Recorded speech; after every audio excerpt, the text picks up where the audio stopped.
my name's Kelly Timmons.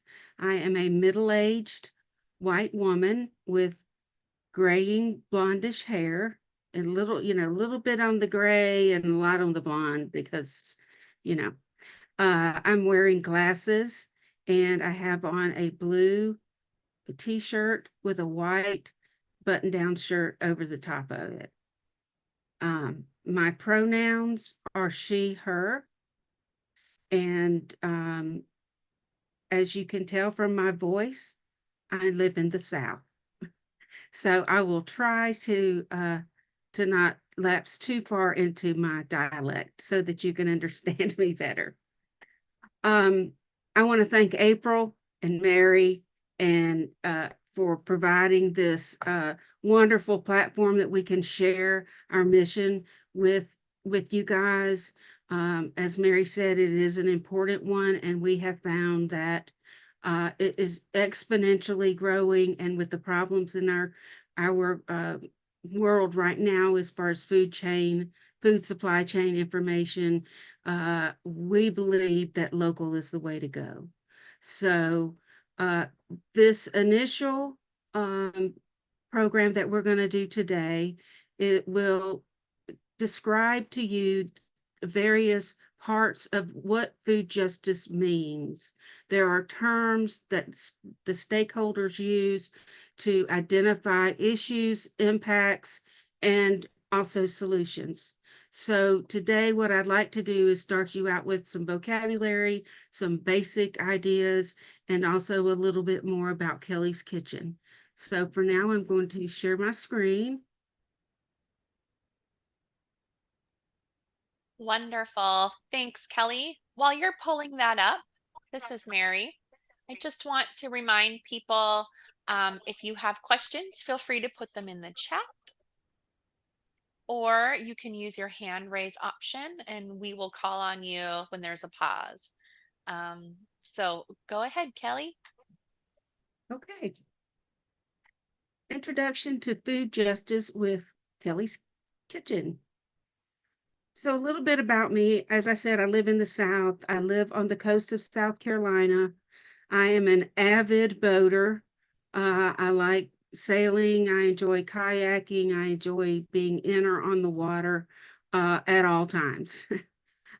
So that's just my happy spot. I'm the mother of two adult married children and grandmother to two charming grandchildren. My career began way back in the 1980s, if you can believe it, in the financial accounting field.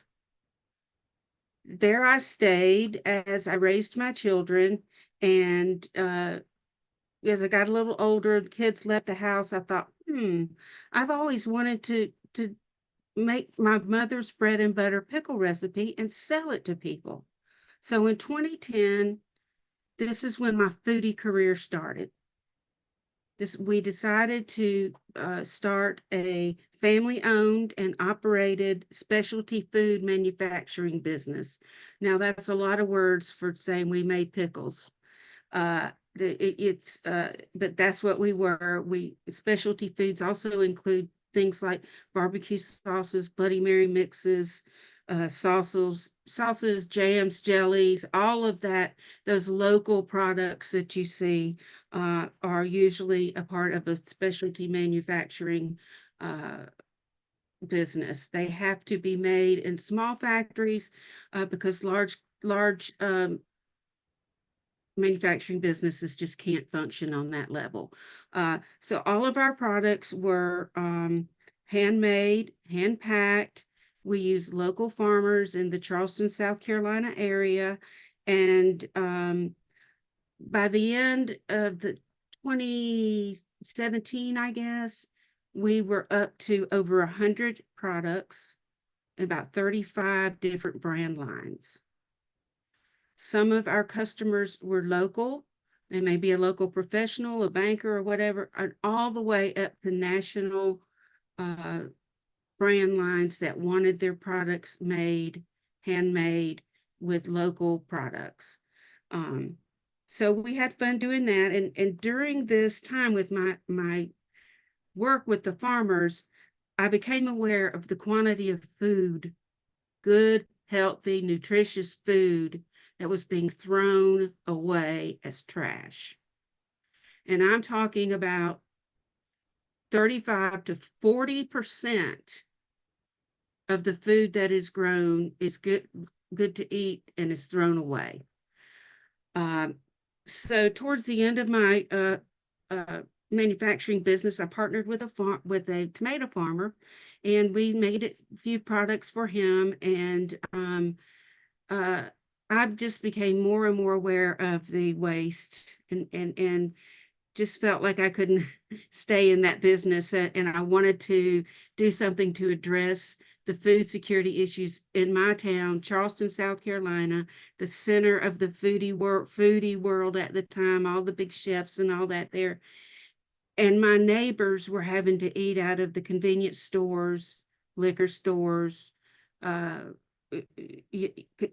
fast food restaurants, because the the big food money was being moved downtown. In the outlying areas, the grocery stores and all were closing down. So it led to food deserts right there around the corner from us. And my passion, I have found, is feeding people. So here we go. Hold on, because Kelly's Kitchen is on the loose.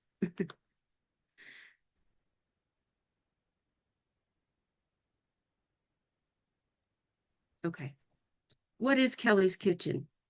We're a 501(c)(3) food justice organization that partners with community-based stakeholders to facilitate food security in their community. Our mission is promoting healthy nutrition in the whole community, with the focus on providing education of ways to access healthy food, explore employment possibilities in the food and beverage industry for people with disabilities, ensure food security, and learn healthy preparation techniques. We believe nationwide food justice is attainable. We know about the food that's being thrown away. Um, so our programs include cooking classes, educational materials, mentoring. We outreach to food and disability justice stakeholders, food sources for underserved and unserved population. We strive for food equity, which means meeting people where they are.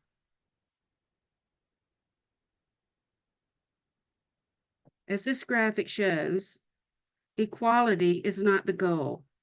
We are striving for equity. Food defines who we are, our culture, and our personality. It is important to me that everyone is given the opportunity to participate in life. Equitable access refers to the idea that everyone should have the same opportunity to access resources, services, and opportunities, regardless of their background, circumstances, or identity. This means that there should be no barriers or discrimination that prevent people from fully participating in society and reaching their full potential. Equitable access is a key component of creating a fair and just society, and it's essential for ensuring that everyone has the chance to succeed and thrive. Achieving equitable access requires a commitment to inclusivity, diversity, and social justice, as well as a willingness to address systemic inequalities and work towards creating a more level playing field.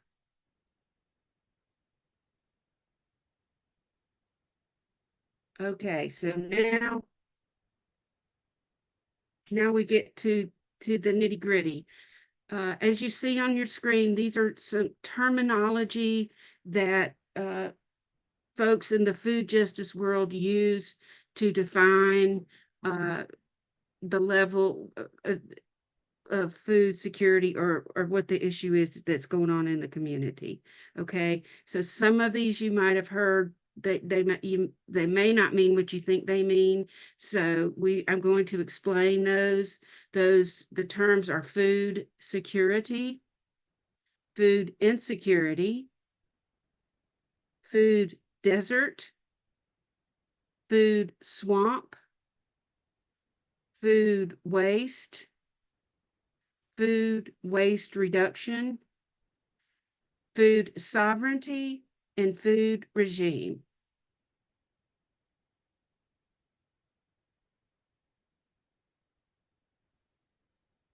First of all, this is a generally accepted elements of food security uh, that is used, being currently used. Okay, availability, access, utilization, and stability.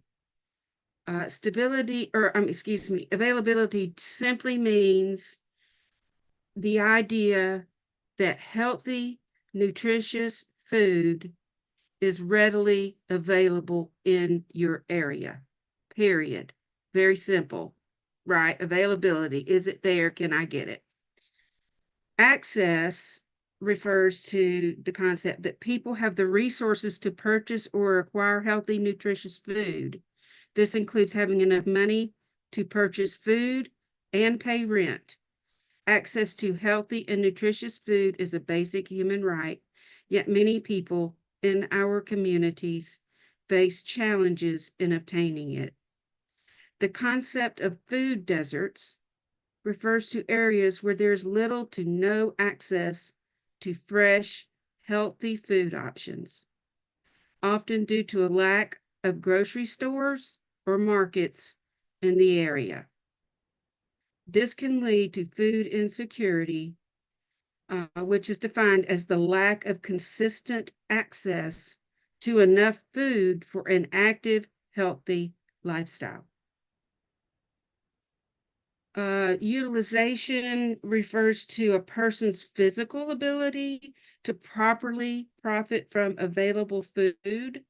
The utilization of resources is crucial to ensuring global food security.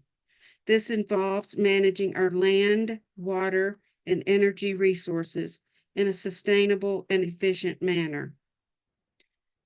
By adopting sustainable agricultural practices, we can ensure that our food production is resilient to environmental changes and can provide healthy and nutritious food to a growing global population. Additionally, reducing food waste and improving distribution channels can also contribute to improving global food security. Now, the last of these terms is stability. And really, stability is the idea that the three other parts of food security are continuous and not sporadic. Stability is the key factor in achieving food security. When the region experiences political instability or conflict, it can disrupt the food supply chain and lead to food shortages and hunger.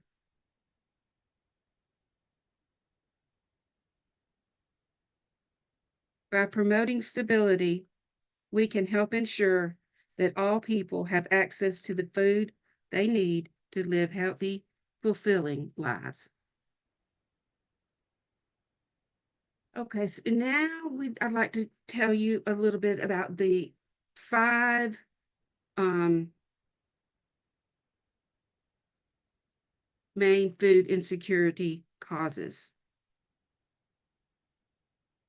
Now, this this chart shows each of these equal. However, what I want to say is they are never equal, and each community is different. So someplace their population might have exploded, but they're all wealthy, or they're all food secure. And so then when the population moves in, it causes the food insecurity. So what I want to say is that they look equal here, but they're really not. And each community has to be assessed individually. The first I'll talk about is poverty. And I mean, I think this goes without saying, people living in poverty often struggle to afford enough food to meet their basic needs. Unemployment or underemployment, where individuals or families are not able to secure stable employment to earn a living wage, may struggle to afford sufficient food. Unfortunately, our neighbors living with disabilities are disproportionately impacted by poverty and its related effects. For people with disabilities, the challenges of finding employment and accessing essential services can be even more significant, making it difficult to meet their basic needs.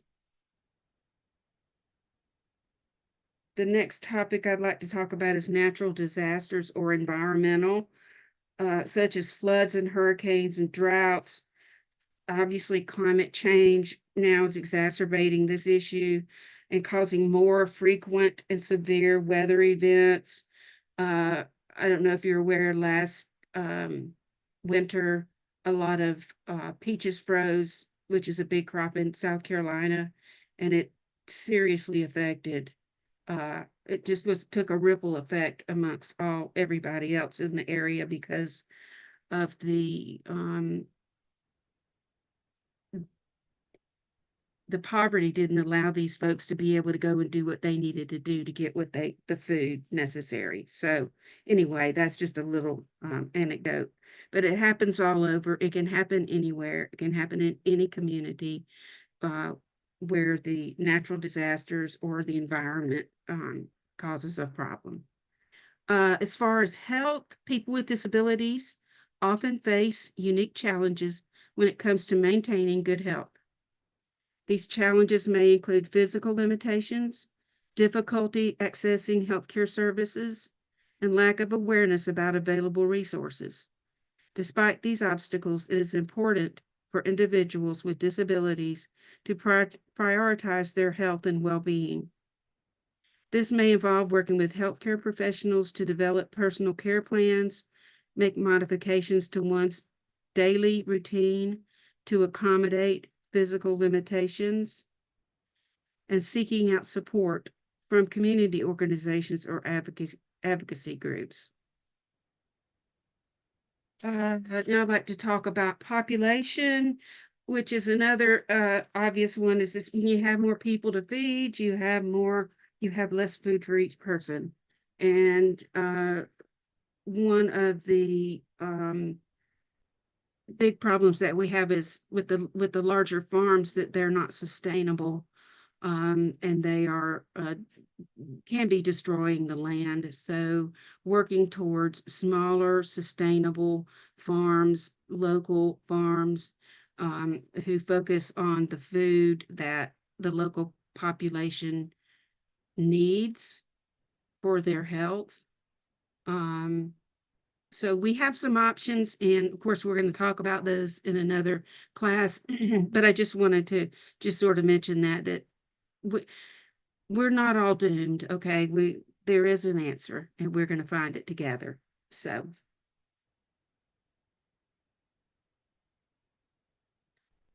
this graphic is it shows the criteria about how food secure or insecure folks are categorized. And again, this is helpful in deciding where your community stands. Are 80% of your people least food secure? Are they marginal? Where do they fall? You know, it's important to find out these answers. So I mean, I think this graphic is uh, was really helpful in seeing that not we talk about food pantries and food sources, and not everybody visits a food pantry ever. Some people never do. Some people go regularly. So I want to bridge that divide and you know make more people food secure. But the least food secure folks can be described as meals are missed, hunger and nutrition are a real concern. And these are folks who use the food pantry regularly. Then you have moderate people, which generally is a bigger part of the population generally. The ability to buy food is a real concern and might have to choose between paying rent and buying food. In this category, a lot of people begin using the food pantry assistance. Now, coming up towards more food secure, we have marginal food insecurity. And that's when decrease in food quality and variety um, causes someone to think about visiting a food pantry. Uh, in my area, I live in the Gullah Geechee community. Uh, the folks have a specific diet, foods they like to eat, foods they grew up with, foods that tell their children who they are, where they came from, those sort of things.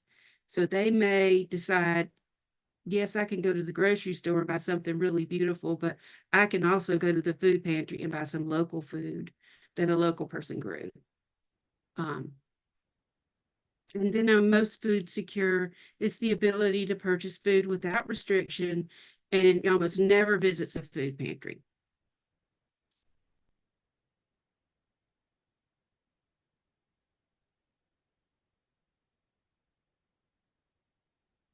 Rachel, do we have any questions or comments? We do not have any questions as of right now. Okay. This All is right. Mary. Well, I Just will. as a reminder, Kelly, if I can let folks know, just a reminder again, you'll feel free to throw those questions in the chat, or you can select the hand raise function from your toolbar. And if you have any questions, feel free to let us know. Great. Thank you. Now, the next slide is impacts of food insecurity. Of course, these are not the only impacts. However, these are some big ones. Um, According to the World Health Organization, an estimated 60% of child deaths are associated with food insecurity, which is just shocking to me, even though I know what goes on. The next one is domestic violence, and this is another one that a lot of people don't talk about. Um, is that unfortunately these problems go hand in hand with victims of domestic violence being at higher risk of experiencing food insecurity. The reasons for this are complex, but often stem from the abuser's desire for control and power over their victim. This can manifest in a number of ways, such as limiting their access to money, preventing them from working, or even physically preventing them from leaving the home to purchase food. Um, so these are some pretty grim uh, impacts.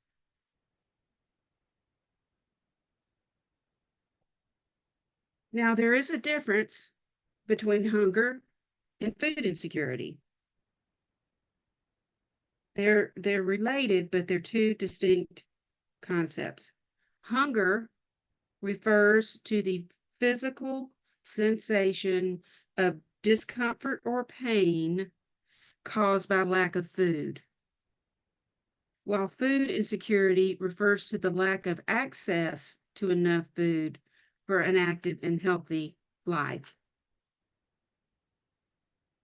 We talked about the factors: poverty, unemployment, lack of access. Healthy food options are reasons why food insecurity happens. Um, but hunger happens even when there is food. And it can be a part of that can be just purchasing the wrong food, eating nothing but, I don't know, junk, whatever that is to you, and uh, not getting your nutrients.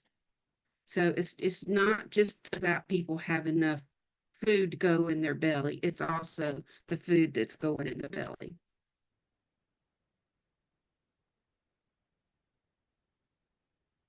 Now, these are two terms, food desert and food swamp. Food desert is an older term that's been around for a while. It's obvious.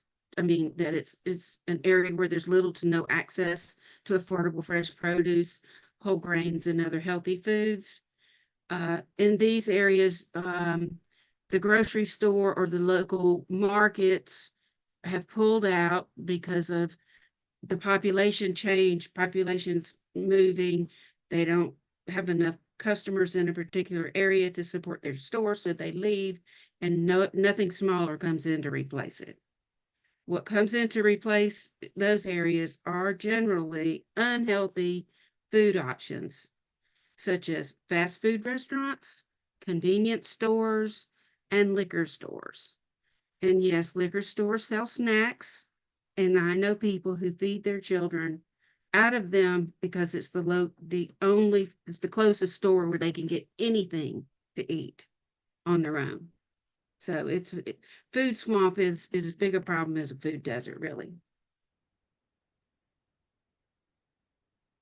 Now, another term that was on our list is a food regime. So a food regime is simply a set of guidelines or rules that you follow when it comes to your diet. Okay, these can be based on um, cultural traditions, your religion, your health goals, ethical beliefs, or environmental concerns. Some of these diets include vegetarianism, veganism, paleo, keto, Mediterranean, and whole foods. So, following a food regime can be a wonderful way to improve one's overall health. Okay. However, I've never found one, and there's never been one that's right for everybody.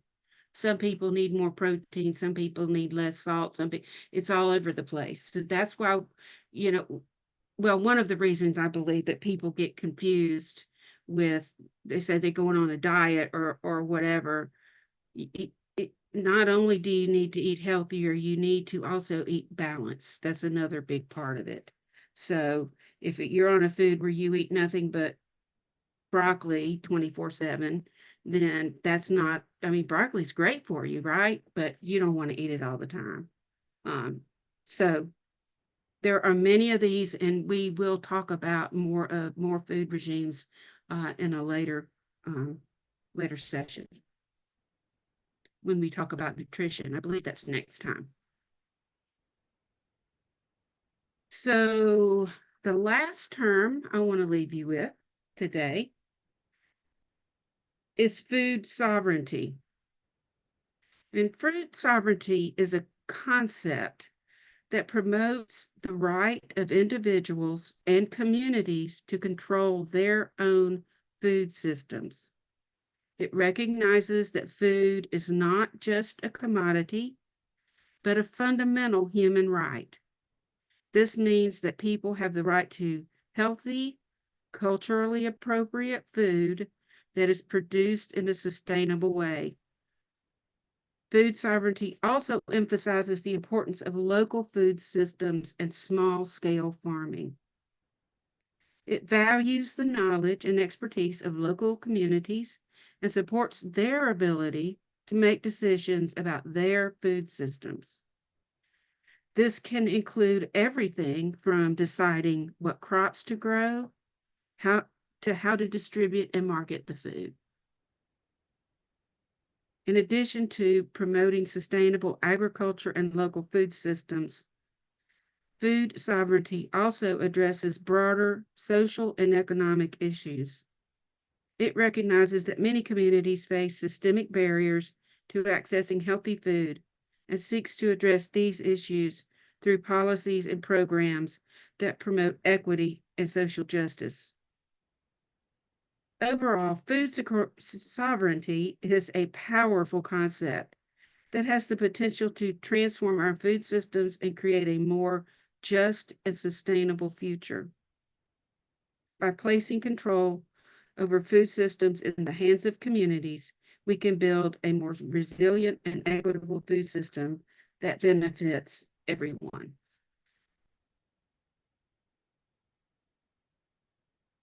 So now you know everything there is to know about food justice, right? Now let's see what we can do to help solve the problem. As Mary said, we are recording this. You will be able to go back and watch as you can.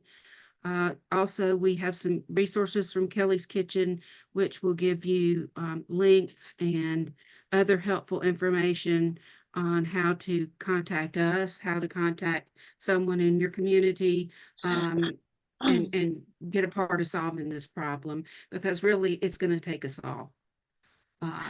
Hey, Kelly, this is Mary. Do you mind if I Yes. pop in 1 second? I'm going back. I had somebody private message me a question, and now I have to find it. I'm sorry.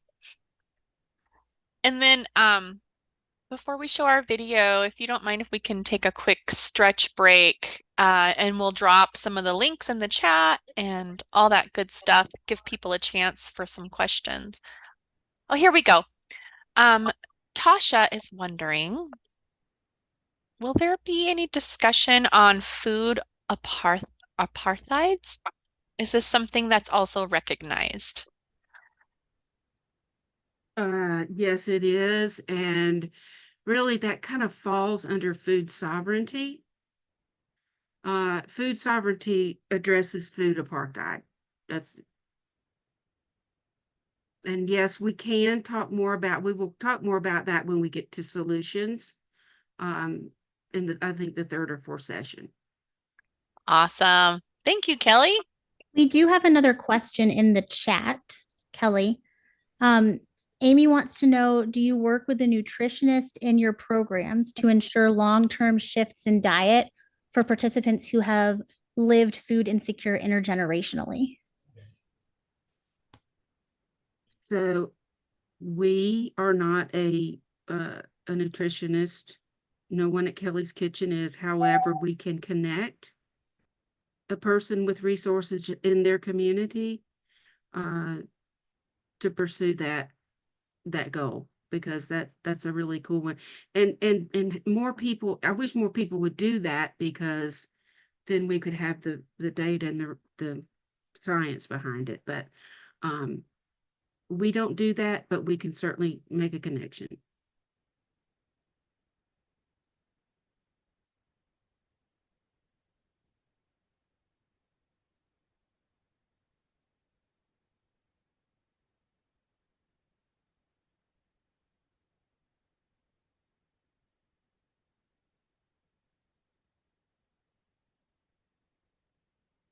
Well, I guess we're going to take a break now. Freddie can stretch, and see you back in a couple of minutes. Yeah, let's just take a quick stretcher break while you get your video all set up, if that's cool. Woo. Thank you. Sorry, there must be a delay. The video I'm going to show you is about a project that Kelly's Kitchen has been working on, and it's self-explanatory. So I'm just going to let her rip, and it's about 2 minutes.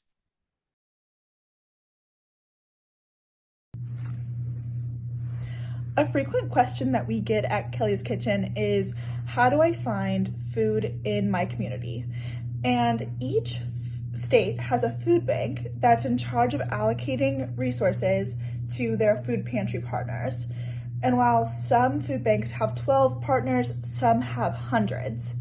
But the difference between the two are that between a food bank and a food pantry is that a food bank is in charge of purchasing the food, usually at a discounted price, and then distribute it to their partners either across the city or the state, depending on the food bank. And a food pantry is the place that actually gives out the food to residents in need. We know that it can be very time consuming to sift through all of a food bank's partners to find the resource that best fits your needs, which is why Kelly's Kitchen is launching the Food Security Network, which does all of the research for you. We are collecting information about food pantries, soup kitchens, urban agriculture, discounted grocery stores, just so that it's easier for people to find what they need. While we don't actually give out food, the network doesn't give out food, but think of us as like your connector agency, connecting you to the resources that you might need. This is a super long project, but we are very excited about the connections that we might build through this. So if you have any questions for me, or have any resources that you want to recommend for our network, my name's Eva. My email will be in the comment section, and make sure to give us a follow to stay updated on our network. Thanks. Basically, the only thing left is to let you guys know that you can contact us.